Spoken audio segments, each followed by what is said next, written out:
Hello dear students, good morning. Today we will continue with the topic the Russian Revolution or Bolshevik Revolution 1917 of chapter number 2. So here we will start. The Russian Revolution 1917 is considered as an important event in the world history. The Russians had been oppressed and suppressed by the Tsar of Russia. The Russian Tsars who inherited the position were all the dictators and enjoyed uncontrolled rule over the people. तो ये Russian revolution जो है जो 1917 में हुआ वो अब तक की जो दुनिया की जो हिस्ट्री है उसमें सबसे इम्पोर्टेंट इवेंट है। तो रशियंस जो थे वो वहाँ के जो डिक्टेटर था जार, ठीक है, सीज़ार, उनसे ऑपरेस और सप्रेस मतलब उनके द्वारा वो क्या किया जाता था, मतलब सारे रशियंस थे वो उनको बहुत तकलीफ़ देता था। वो सीज़ार है वो, तो द रशियन सीज़ार जिसको ये जो पोजीशन है वहाँ की जो डिक्टेटरशिप जो है वो क्या मिलती है, वारसागत में मिलती है। और इसकी वजह से वो क्या करता है, वो उनको जो रूल मिला था और वो जो पावर था उसका वो वहाँ के रशियन लोगों पे बहुत ही गलत इस्तेमाल करता था। The people did not have any rights during this period. The Caesars were so cruel and pitiless on the people that if anyone demanded for any rights, he was tortured, suppressed, and severely punished or condemned to be sent on the bone-chilling and dead cold of Siberia. अब यहाँ पे क्या है कि उस जब सीज़ार था, जब रशिया में रूल कर रहा था, तब वहाँ के लोगों को, रशियन जो थे वहाँ के लोगों को कोई भी प्रकार के अधिकार नहीं मिल रहे थे। मतलब उनको कोई अधिकार, मतलब एक बार सीज़ार ने जो कह दिया कि ये करना है मतलब वही करना है, वो उनके सामने अपोज नहीं कर सकते थे या उनका विरोध नहीं कर सकते थे। मतलब उनको कोई भी राइट्स नहीं दिया गया था। और सीज़ार जो है वो बहुत ही क्रूअल था, पीटीलेस था, मर्सीलेस था, ठीक है। और अगर किसी ने कोई राइट्स की बात की और जब सीज़ार को पता चल गया कि ये आदमी ने या उसने डिमांड की है कि उनको भी ये राइट्स मिलना चाहिए, वो मिलना चाहिए, तो वो क्या करता था, उन लोगों को टॉर्चर करता था, उनको पनिशमेंट देता था, या उनको क्या करते थे, जो साइबेरिया के जो सबसे ठंडा प्रदेश है, बॉन चिलिंग मतलब ठंड, जो हमारी बॉन है उसको भी ठंडा कर दे, पूरी बॉडी को ठंडा कर दे, ऐसी ठंड में वहाँ पे मरने के लिए छोड़ देता था। This uncontrollable and oppressive tsardom become a reason for grief, poverty and suffering among the people. The Russian farmers, laborers, peasants were not getting enough income despite working very hard. They became very poor. तो ये जो जुल्म था सीज़ार द्वारा और Russian लोगों के ऊपर, मतलब वहाँ के लोगों पर, उसकी वजह से क्या होता है कि वहाँ पे गरीबी आ जाती है, ठीक है। लोग सफ़र कर रहे हैं, सफ़र मतलब गरीबी से, बेरोज़गारी से, किसी के पास खाने के लिए पैसे नहीं है, पहनने के लिए कपड़े नहीं, मतलब ये सारी चीज़ें जो है, ठीक है, उनसे सफ़र कर रहे थे। और रशियन फार्मर्स जो है, लेबरर्स जो है, और जो मज़दूर लोग हैं, उनको जो इनफ इनकम, उनका घर चलाने के लिए जो पूरी इनकम चाहिए वो मिल नहीं रही थी। वो भले ही बहुत काम करे, बहुत हार्ड वर्क करे, फिर भी उन लोगों को इतनी इनकम मिल रही नहीं थी। और इसकी वजह से क्या होता है कि वहाँ के लोग और ज़्यादा गरीब होते जा रहे थे। So under the leadership of Father Gapon, a large rally was taken out to the Caesar's resident Winter Palace 22nd January 1905, and these people were unarmed, while some had Caesar's picture in hand with the caption like "Long live the little white lord of Russia" written on it.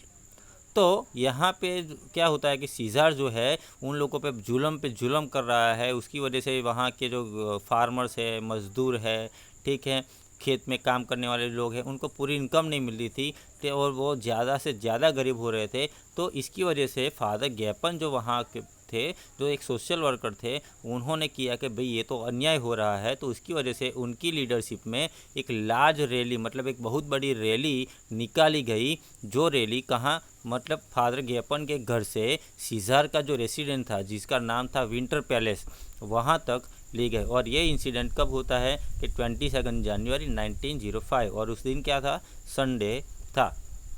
और जो लोग ये rally में join हुए थे, उनके पास ना तो कोई हथियार था, ना तो कोई अपने बचने के लिए कोई ढाल थी। बस उनके पास क्या थे, उनके पास कुछ स्लोगन थे। किसी के हाथ में एक स्लोगन थे, किसी के हाथ में सीज़र की पिक्चर थी, और जिसके नीचे लिखा था कि long live the little white Lord of Russia. Caesar's army opened fire on these innocent people, because of which thousands of innocent people died, and the snow in Pittsburgh, where the Caesar's palace was situated, turned red with blood. अब क्या होता है कि scissor की army है, वो देखती है कि फादर गेपन जो है, उनके अंडर, उनकी लीडरशिप में एक बहुत बड़ी रैली सीज़र का जो पैलेस है, विंटर पैलेस, उसकी ओर बढ़ रही है। तो उनको, सीज़र की आर्मी से, उनको तो क्या था कि पहले से ऑर्डर था कि अगर कोई भी विंटर पैलेस की ओर आता है तो उनको क्या कर देना चाहिए, शूट कर देना चाहिए, और मतलब उनको शूट कर देना, ऐसा ऑर्डर उनको पहले से मिला हुआ था। तो इसकी वजह से क्या होता है कि सीज़र की आर्मी जब देखती है कि बहुत लोगों की लंबी रैली सीज़र पैलेस से वहाँ आ रही है, तो क्या किया उन्होंने, वो जो इनोसेंट पीपल थे, जिसके पास ना तो हथियार थे ना कुछ था, उनके ऊपर क्या किया, ओपन फायर कर दिया। और ये ओपन फायर में कई हज़ारों लोग मारे जा चुके थे। और ये इंसिडेंट जो है वो पिट्सबर्ग में हुआ। और वो जो इंसिडेंट है, जो विंटर पैलेस था, वो बर्फ़ का जो रेत है, ठीक है, मतलब बर्फ़ जो है वहाँ पे था। और इसकी वजह से क्या हुआ कि थाउजेंड, तो उनके खून से वहाँ का जो बर्फ़ था, मतलब वहाँ की जो स्नो थी, वो क्या हो गई, लाल हो गई। और इसीलिए ये जो दिन था, मतलब ये जो दिन था 22 जनवरी 1905 और संडे था, इसलिए ये दिन ब्लडी संडे के नाम से ये वर्ल्ड हिस्ट्री में जाना जाता है। This is the important question, why the 22 January 1905 is known as a bloody Sunday. तो this is the important question, just keep in mind. Around this time a large number of Russians get provoked and become restless, as the weakness of the Tsardom had become obvious when a small nation like Japan had defeated a massive nation like Russia in the Russia-Japan War 1905.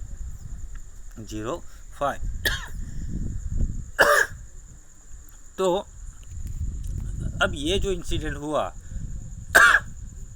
Bloody Sunday वाला जो incident हुआ, उसके इर्द गिर्द क्या होता है कि अब रशियन लोग जो है वो सबसे ज़्यादा प्रोवोकेट मतलब उनको बहुत ज़्यादा टॉर्चर किया जा रहा था, वो सबसे ज़्यादा सताए जा रहे थे। और उसी दौरान क्या होता है कि जापान जो है, वो जो रसिया से छोटा देश है, वो रसिया जैसे बड़े देश को हरा देता है। जो रसिया जापान वॉर होता है 1904-1905 में, उसमें जापान जो है रसिया को हरा देता है और रसिया के कुछ पार्ट्स है वो अपने अंडर ले लेता है।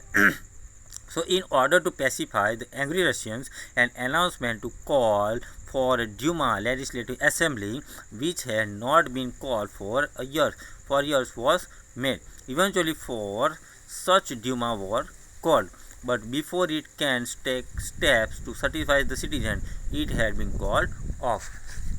अब क्या होता है कि जो रसिया थे, ठीक है, अब रशियन जो है एक छोटा देश है, हमारे फॉर एग्जांपल कि भाई कोई देश है, हमारे देश के ऊपर आक्रमण करता है, हमको हरा के, तो हमारे अंदर गुस्सा फूटता है। तो वैसे ही रशियन जो है उनके अंदर भी गुस्सा फूट के भरा था। और उसी समय एक अनाउंसमेंट किया जाता है कि हम ड्यूमा लेजिस्लेटिव असेंबली बुलाएंगे, ठीक है। लेकिन वो क्या होता है, बाद में उसको बुलाया जाता नहीं है। तो इसी दौरान क्या होता है कि ड्यूमा जो है, ड्यूमा फॉर सच ड्यूमा और ऐसे 4 ड्यूमा लेजिस्लेटिव असेंबली बुलाई जाती है। लेकिन क्या होता है, कोई ना कोई कारण ये बंद हो जाती है और कोई स्टेप लिया जाता नहीं है। On 8 March 1917 the oppress workers of Petrograd called for a strike. the Caesar sent his troops to contain this event, but the army refused to shoot these people. अब 8 मार्च 19, ये जो ब्लडी संडे वाला incident हुआ उसके 2 महीने बाद, मतलब मार्च में 8 मार्च को जो भी वर्कर्स है जो ऑपरेस हुए थे, ऑपरेस मतलब सताए गए थे, वो क्या करते हैं, कहाँ के पेट्रोगार्ड के जो वर्कर्स है जो सताए जा रहे थे सीज़ार से, वो क्या करते हैं, स्ट्राइक बुला रहे। स्ट्राइक मतलब एक हड़ताल के जो हम बोलते हैं, ठीक है, गुजराती में हड़ताल बोलते हैं, वो करते हैं। तो सीज़ार जो है उसकी आर्मी वहाँ पे भेजता है, उसके कुछ सैनिक वहाँ पे भेजता है, ये जो इवेंट है, ये जो स्ट्राइक करी गई है उसको हैंडल करने के लिए। लेकिन क्या होता है, वह जो आर्मी है सीज़ार की आर्मी, ये इनोसेंट पीपल को शूट करने से मना कर देती है। And as a revolt the revolution began. After the fall of tsardom the power fell into the hands of Kerensky leader the Menshevik group means minority. अब ये जो होता है कि भाई 8 मार्च को जो स्ट्राइक की जाती है, तो मतलब ये क्या था कि एक रशिया में एक बड़े रेवोल्यूशन की शुरुआत थी। और उसके बाद क्या होता है, ये रेवोल्यूशन शुरू होता है, उसके बाद जो ज़ार जो रूल कर रहा था रशिया के अंदर, मतलब वो ख़त्म हो जाता है। अब पावर किसके हाथ में आ जाता है, केरेंस्की जो था उसके हाथ में, जो मेंशेविक ग्रुप मतलब माइनॉरिटी ग्रुप जो था उसका लीडर था, ठीक है, उसके हाथ में क्या आ जाता है, पावर आ जाता है। Except for Lenin everyone in Russia was happy with the fall of the Caesar. अब लेनिन जो एक व्यक्ति था कि जो सीज़ार जो था उसके हक में था, तो लेनिन के अलावा हर कोई जो रशियन था, ठीक है, वो जो सीज़ार का जो रूल है वो फॉल डाउन हो गया, उससे खुश था। लेकिन Lenin believed in the importance of labourers propagated by Karl Marx, while the Menshevik group believed in the importance of middle class। तो लेनिन जो है उसका मानना ये था, और वो किसको ज़्यादा इंपॉर्टेंस देता था, लेबरर्स को, ठीक है, जो कार्ल मार्क्स के द्वारा प्रोपोगेट किए गए थे।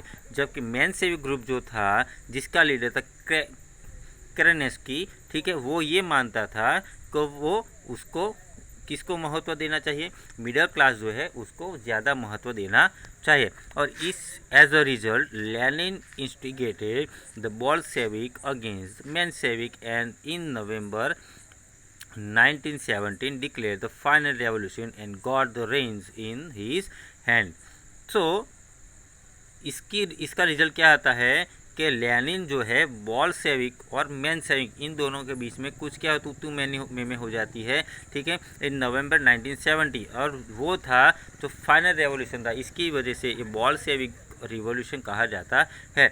और ये जो रेवोल्यूशन होता है, फाइनल रेवोल्यूशन होता है, उसके बाद में जो भागडोर है, रशिया की भागडोर है, वो लेनिन के हाथों में आ जाती है। और इसकी वजह से this came to be known as a socialistic Bolshevik revolution. और इसकी वजह से ये एक सोशलिस्ट बोल्शेविक रेवोल्यूशन के नाम से जाना जाता है।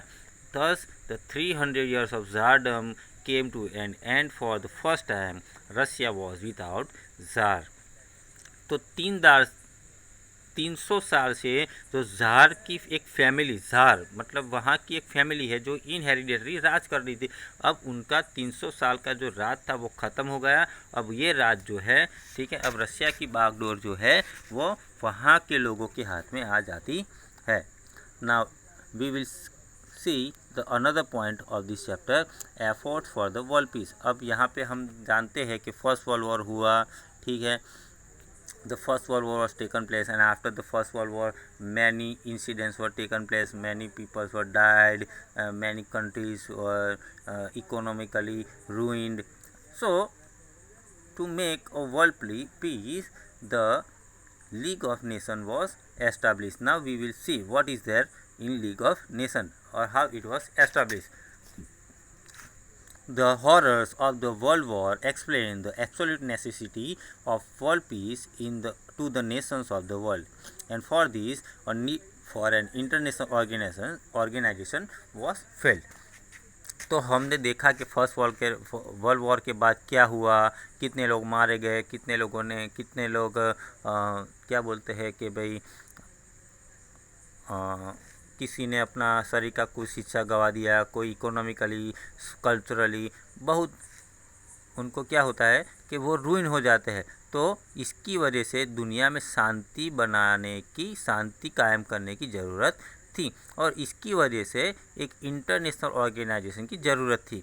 सो it become necessary to think actively and immediately about the world peace. तो इसकी वजह से हर एक नेशन के लीडर्स को क्या था कि एक्टिव होके कुछ ना कुछ सोचने की ज़रूरत थी, जिससे दुनिया के अंदर, दुनिया में देशों के अंदर एक शांति कायम रहे। तो इसी बीच एक American president Woodrow Wilson had contributed substantially in the establishment of League of Nations। तो अमेरिकन प्रेसिडेंट वुड्रो विल्सन जो है क्या करते हैं, वो अपने कंट्रीब्यूशन से, मतलब अपने माइंड से लोगों को समझाते हैं और अब सारे देशों को समझाते हैं, ठीक है, लोगों से बात करते हैं और लीग ऑफ नेशंस की स्थापना करते हैं। The 14 points suggested by Woodrow Wilson were presented during the Paris Peace process on 10 January 1920। अब 10 जनवरी 1920 को जब पेरिस पीस प्रोसेस होती है, उसी दौरान एक 14 पॉइंट्स वुड्रो विल्सन के द्वारा सजेस्ट किए जाते हैं कि हमें अगर दुनिया के अंदर पीस बनाए रखनी है, दुनिया के अंदर अगर शांति बनाए रखनी है, ठीक है, तो हमें ये 14 पॉइंट्स जो है उनको ध्यान में रखना चाहिए। Now which are the aims of League of Nations? To maintain international peace and security, मतलब हमें देश में क्या बनाए रखनी है, शांति बनाए रखनी है। हर एक देश अपना देश का देखे, दूसरे देश को इंटरफियर करे नहीं। Every nation to respect the unity and integrity of the other nation, तो हर देश को दूसरे देश को रिस्पेक्ट देनी है, उनकी यूनिटी को, उनकी इंटीग्रिटी को रिस्पेक्ट देनी है, उनके अंदरूनी मामले में हमको कोई दखलगिरी करनी नहीं है। To give up the policy of war, जैसे हो ऐसे हमें युद्ध करना नहीं है, शांति से, जब तक शांति से बात बनती है हमें शांति से बात करनी है। फिर भी अगर बात नहीं बनती तो लीग ऑफ नेशंस को उनको क्या करना है, कांटेक्ट करना है। तो लीग ऑफ नेशंस जो है क्या है, वो इंटरफियर करेगा। टू डेवलप इंटरनेशनल रिलेशंस, देश को एक दूसरे, हर एक देश को एक दूसरे से अपने रिलेशंस अच्छे बनाने हैं, ठीक है, ना कि बिगाड़ने हैं। To solve international dispute peacefully through the negotiation और मेडिएशन, तो अगर कोई इंटरनेशनल इश्यूज है, मतलब अगर मैं आपको एग्जांपल दूँ भारत और पाकिस्तान, तो भारत पाकिस्तान के बीच में कई इंटरनेशनल इश्यूज है, तो उसका सॉल्यूशन जो है, ऐसे डिस्प्यूट है उसका सॉल्यूशन पीसफुली लाना चाहिए, ना कि युद्ध करके। तो नेगोशिएशन, थ्रू द नेगोशिएशन, मतलब बातचीत के द्वारा लाना चाहिए, शांति से लाना चाहिए, चिंता मंत्रणा करके लाना चाहिए। और अगर फिर भी नहीं होता तो कोई एक ऐसा देश हो जिसको बीच में लाना है, मतलब कोई एक देश है वो मीडिएटर का काम करेगा, मतलब mediation. If any nation ignores the League of Nation और it mediations, it would be declare as a rebel nation. तो अगर कोई देश लीग ऑफ नेशन के बनाए गए नियमों का क्या करता है, इनकार करता है, और अगर कोई बीच में मीडिएटर आता है और वो समझाने की कोशिश करता है फिर भी वो नहीं मान रहा, तो ऐसे देश को रेबेल मतलब क्या, गुंडागर्दी वाला देश क्या जाहिर कर दिया जाएगा और उसको जो भी फ़ायदे मिल रहे हैं वो सब बंद कर दिए जाएंगे। The League of Nations established for world peace did not manage to keep a control over the imperialist policies of the superpowers, and in 1939 the Second World War began। So League of Nations जो है, जो अपने effort बना रहा था, efforts they रहा था कि दुनिया में शांति कायम रहे, लेकिन कुछ इम्पीरियलिस्ट नेशन थे उनको वो मैनेज कर पाया नहीं, उनके ऊपर वो कंट्रोल कर पाया नहीं, क्योंकि इम्पीरियलिस्ट नेशन से थे वो मानते कि हम हमारा करेंगे, हमें दूसरों का सुनना नहीं है, और इसकी वजह से 1939 में सेकंड वर्ल्ड वॉर की शुरुआत हो गई। So here we finish our chapter number 2, the first world war and Russian revolution. In next session we will see the chapter of civic. Till then, thank you. Have a nice day. Take care.